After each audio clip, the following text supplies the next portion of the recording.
ओम हिरण्यवर्णां हरणीं सुवर्णरजस्रजां चंद्रां हिरण्यमयीं लक्ष्मीं जातवेदो भावः। नमस्कार, स्वागत है आपका आचार्यवाणी में। मैं आचार्य डॉक्टर विक्रमादित्य आपके साथ हूँ। मैंने कार्यक्रम के आरंभ में एक मंत्र पढ़ा। ये मंत्र श्री सूक्त के अंतर्गत आया है, पहला मंत्र है। और ये मंत्र इसलिए आज पढ़ा गया है यहाँ पर। आज हम बात करने जा रहे हैं वैसे कर्क राशि पर, लेकिन कर्क राशि वालों सितंबर के अंतिम भाग में महालक्ष्मी व्रत आरंभ हो रहे हैं। और ये जो हिरण्यवर्णाम मंत्र है श्री सूक्त का पहला मंत्र है। महालक्ष्मी को प्रसन्न करने के सूत्र में सबसे पहला मंत्र आता है।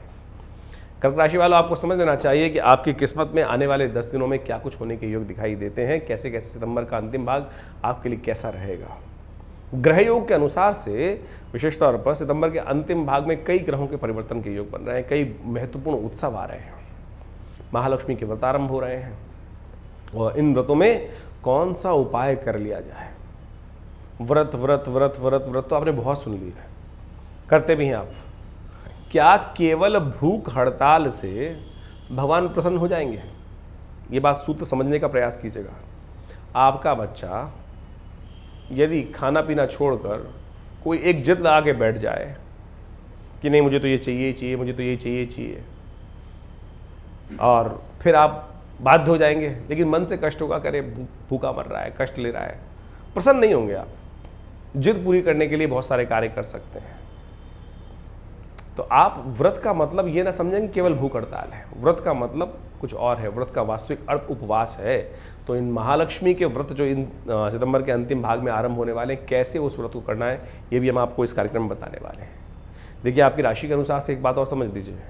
मंगल ग्रह अस्त होने जा रहे हैं और ये भी आपकी राशि में विभिन्न प्रकार के प्रभाव उत्पन्न करेंगे। आपके बड़े इंपॉर्टेंट भावों के मालिक हैं, आपके त्रिकोण भाव के मालिक हैं, आपके केंद्र के मालिक हैं, सम्मान के मालिक हैं। और वो जब अस्त हो जाएंगे तो विशेष तौर पर क्या कुछ योग आपके लिए बनेगा, कैसे पुरुषार्थ में कमी लाएंगे, ये सारी बातें आपको समझ लेनी चाहिए। उसके अनुसार से कार्य करने का प्रयास करना चाहिए। तो समझ लीजिए, 21 तारीख के आरंभ करते हैं। 21 सितंबर को ग्रह का योग क्या कहता है। इस दिन षष्ठी तिथि है भाद्रपद मास की शुक्ल पक्ष की, और साथ साथ बृहस्पतिवार का अवसर है।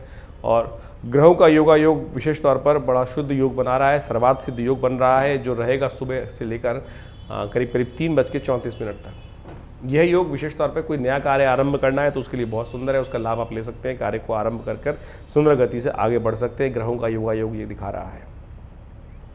विशेष तौर पर साथ साथ ग्रहों का योग एक बात और दिखाता है कि आपके कार्यों में आपको आगे बढ़ने में बहुत सहायता प्राप्त होगी, लेकिन मन से विश्वास जगाने की ज़रूरत है।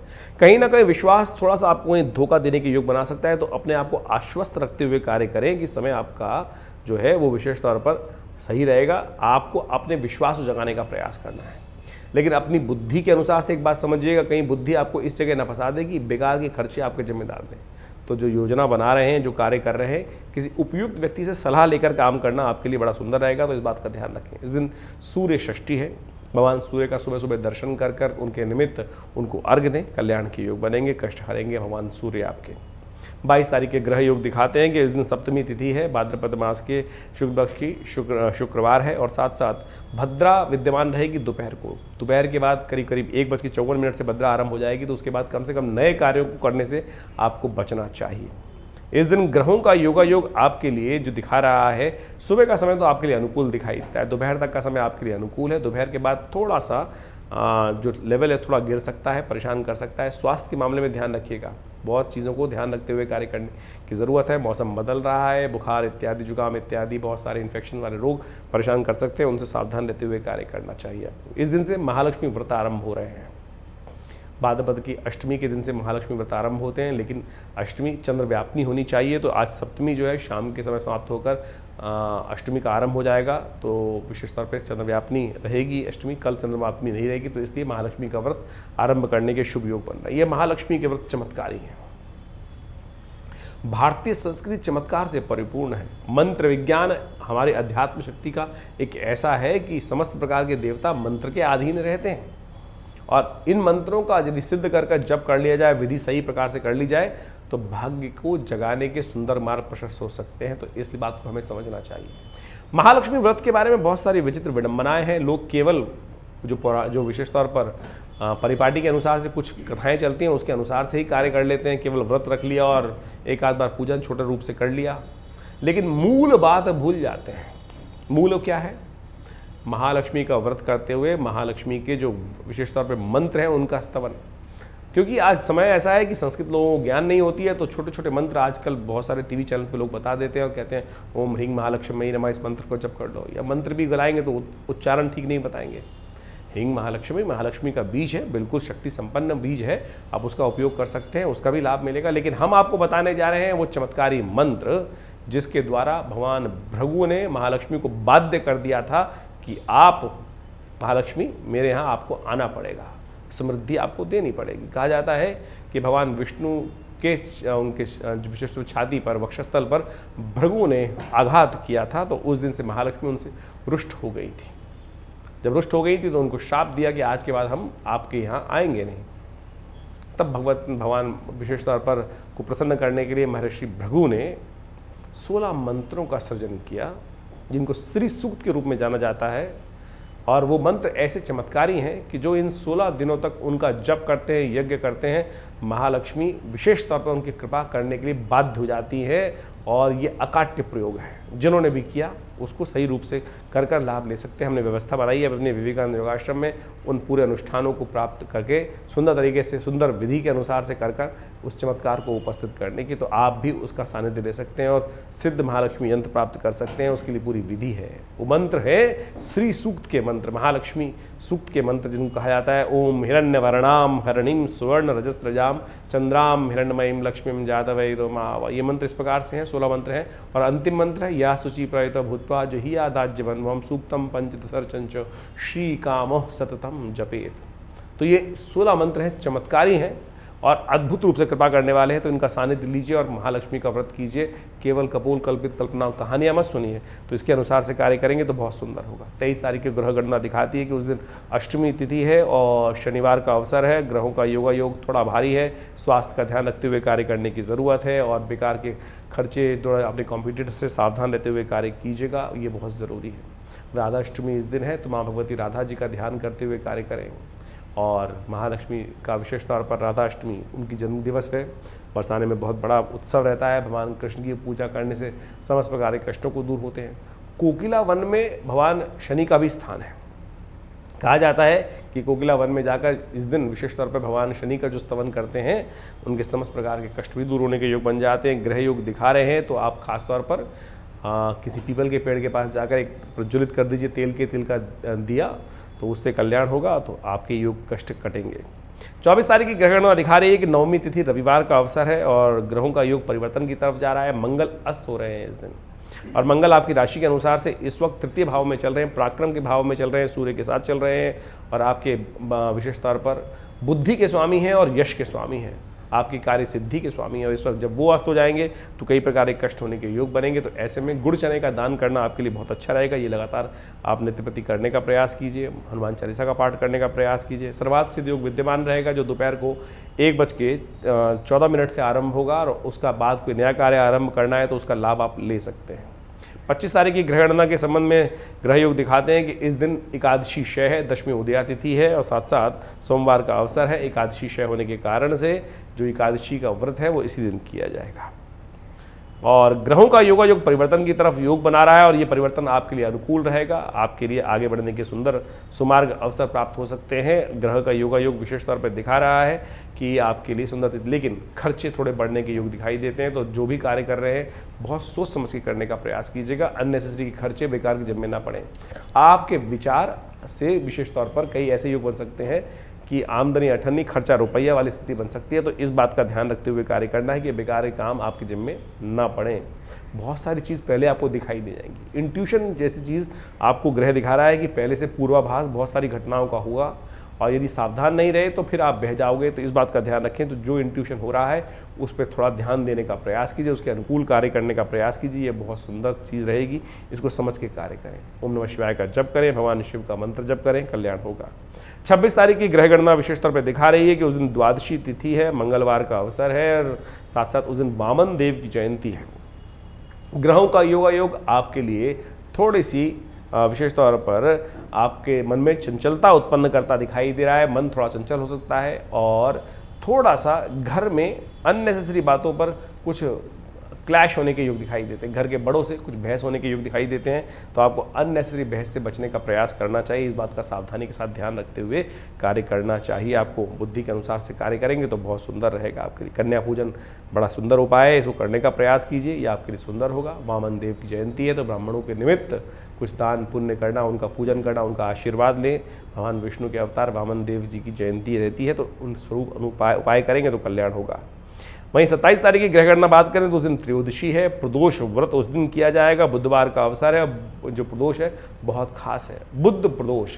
कहा जाता है कि व्यावसायिक दृष्टि में यदि आपको प्रोग्रेस नहीं प्राप्त हो रही है और ऐसे में क्रय विक्रय में थोड़ी दिक्कत आ रही है, तो ऐसे में बुध प्रदोष के दिन विशेष तौर पर बड़े सुंदर योग बनते हैं। कहा जाता है कि जो मंदार के पुष्पों से इस शुभ तिथि में भगवान का पूजन करते हैं, मंदार पुष्प बहुपुष्प पूजिताय तस्मै मकाराय नमः शिवाय, इस मंत्र का स्तवन करते हुए भगवान को मंदार के पुष्प अर्पित करें, आँख के पत्ते अर्पित करें, कल्याण के योग बनेंगे, कष्टों को दूर करने के योग बनेंगे। ग्रह गणना विशेष तौर पर दिखा रही है कि जो भी कॉन्ट्रैक्ट एग्रीमेंट करें उसमें बहुत सावधानी के साथ ध्यान रखते हुए करने का प्रयास कीजिए। बंधन में फंस सकते हैं। कोई आपसे कोई एग्रीमेंट साइन करा रहा हो तो उसकी क्लॉज पूरी तरह से पढ़ना आपके लिए बहुत ज़रूरी रहेगा। इस बात का ध्यान रखते हुए कार्य करने की ज़रूरत है। रवि पुष्य योग बना हुआ है, विशेष तौर पर रवि योग बना हुआ है, द्विपुष्कर योग भी साथ साथ बना हुआ है। और ये रवि योग जो है वो आरंभ होगा सुबह 7:10 से लेकर शाम के 6:56 तक। तो नया कार्य आरंभ करने के लिए ग्रह योग अच्छे दिखाई देते हैं, इनका लाभ आपको मिल सकता है। 28 तारीख की हम बात करें उस दिन चतुर्दशी तिथि है और विशेष तौर पर ये चतुर्दशी बहुत खास है। अनंत चतुर्दशी, अनंत चतुर्दशी यानी अनंत पुण्य प्राप्ति के दिवस। ऐसे में शुभ कार्य करेंगे तो बहुत अनंत फल शुभ प्राप्त होंगे, अशुभ करेंगे तो अशुभ फल भी अनंत रूप से प्राप्त होंगे। इस बात का ध्यान रखें। भगवान अनंत देव का पूजन किया जाता है और उनके पूजन करने से समस्त प्रकार के कल्याण होने के योग बनते हैं, कष्ट दूर होने के योग बनते हैं। ग्रह गणना आपके लिए विशेष तौर पर दिखा रही है समय के लिए खर्चे बढ़ा रही है। खर्चों का ध्यान रखते हुए कार्य करने की ज़रूरत है। अननेसेसरी खर्चों से बचना चाहिए आपको। और विशेष तौर पर एक बात का और ध्यान रखना चाहिए, आपके ग्रह योग के अनुसार से जो ग्रह योग दिखा रहे हैं, थोड़ा अपने आप हिम्मत जगाने का, छोटी छोटी बातों में हिम्मत ना हारें, इस बात का ध्यान रखें। बुद्धि को थोड़ा सा संकुचित विचारधारा से हटाकर थोड़ा विशाल चीज़ों को सोचने का आपको प्रयास करना चाहिए। मंगल चल रहे अस्त, ऐसे में मंगल को प्रशस्त करने के लिए आप विशेष तौर पर थोड़ा उपाय करें। बंदरों को थोड़ा चना डाल दें, गुड़ डाल दें। गुड़ चने का विशेष तौर पर गौशाला में भी दान कर सकते हैं, वो भी आपके लिए अच्छा रहेगा। इस दिन सत्यव्रत भी रहेगा। सत्यव्रत क्योंकि पूर्णिमा शाम के समय विद्यमान हो जाएगी, शाम के रात्रि में दिखाई देंगे चंद्रमा, तो पूर्णिमा के चांद होंगे, तो ऐसे में उनका दर्शन कर कर विशेष तौर पर भगवान सत्यनारायण का पूजन करें, आपके समस्त कष्ट हरने के योग बनेंगे। यदि 29 तारीख की हम बात करें तो उस दिन पूर्णिमा तिथि है शुद्ध रूप से, और पूर्णिमा से श्राद्ध आरंभ हो रहे हैं। 29 तारीख से श्राद्ध आरंभ हो जाएंगे और शुक्रवार का अवसर है। अपने पितरों के निमित्त अवश्य आपको श्राद्ध करने का प्रयास करना चाहिए। ग्रह योग आपके लिए अनुकूल वातावरण बना रहे हैं, बहुत सुंदर रहेगा। आपके मन में धर्म का उदय होने के योग दिखाई देते हैं। सज्जनता से आप काम करते दिखाई दे रहे हैं, लेकिन एक बात का ध्यान रखें, कोई सज्जनता का आपका दुरुपयोग कर सकता है, आपके सीधेपन का दुरुपयोग कर सकता है। इसलिए जो भी करे किसी की बहुत मीठी मीठी बातों में ना आए, इस बात का ध्यान रखते हुए आपको कार्य करना है। जैसा हमने आपको कहा कि श्राद्ध आरंभ हो रहे हैं, तो अपने पितरों के निमित्त अवश्य श्राद्ध करने की व्यवस्था बनानी चाहिए। जो पूर्णिमा का जिनका गमन हुआ है उस दिन श्राद्ध कर लेना चाहिए। देखिए एक बात का ध्यान रखें, श्राद्ध एक श्रद्धा का समर्पण है। अपने पितरों के निमित्त वो अपेक्षा करते हैं। कहा जाता है कि इतनी जल्दी किसी का पुनर्जन्म नहीं होता है, 3 पीढ़ी तक हमें अवश्य श्राद्ध करने का प्रयास करना चाहिए।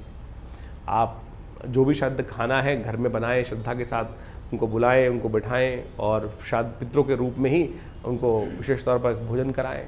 किसी भी गरीब व्यक्ति को, किसी भी जो भोजन आप श्रद्धा से कर ले उनको आप करा सकते हैं। गऊ को भोजन करा सकते हैं, श्वान के निमित्त बलि निकाल सकते हैं और चींटियों के निमित्त बलि निकाल सकते हैं। काक बलि विशेष तौर पर निकाली जाती है, कौवे के निमित्त, भिक्षुक के निमित्त भोजन निकाला जाता है। ये समस्त शास्त्र में प्रशस्त है।